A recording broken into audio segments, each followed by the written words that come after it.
সময় এখন 3টা 40, সামনে সিএনবি মোড়, রওনা দিলাম। একটা কাজ ছিল এদিকে। এমন অবস্থা হয়েছে দেশের যে দুষ্টু ছেলেটা যখন চুল টুল কেটে আসে, সে তার মাথাটা খালি মেকওভার চেঞ্জ হয়, কিন্তু অ্যাকচুয়ালি ছেলেটা তো দুষ্টুই থাকে। তো সরকারি অফিসগুলোর অবস্থা তাই। হেড চেঞ্জ হয়েছে, চুল কেটে টেটে একটু চেঞ্জ আসছে, কিন্তু ভেতরে তো একই।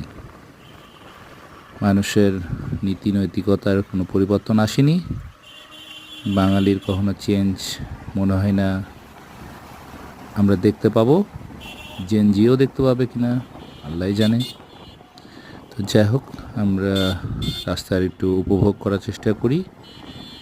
খুবই হ্যারাসড হয়েছে আজকে, বলার কিছুই নাই।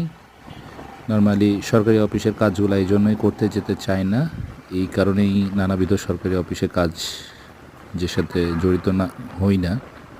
তো এখন চাকরির সুবাদে করতে হয়েছে, আজকে যেতে হয়েছে। তো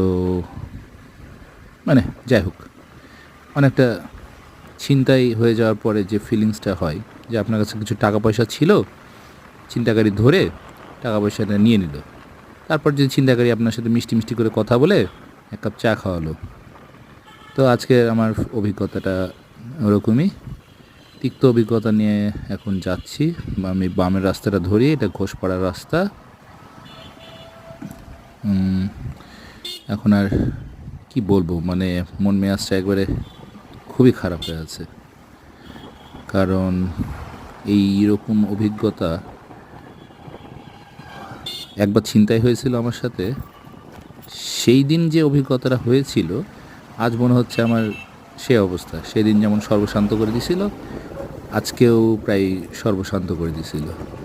কি ভাগ্য যে আমি আজকে সামনে রোজা আসছে, তার জন্য বাজার করার জন্য কিছু টাকা পয়সা নিয়ে বের হয়েছিলাম।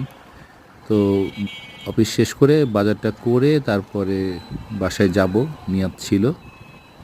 তো সেই আমার সন্তানদের, আমার পরিবারের মুখের অন্যের যে টাকাটা, সেই টাকাটা একজন সিস্টেমই এটা বাংলাদেশের জোরপূর্বক কেড়ে নিল বলা যায়।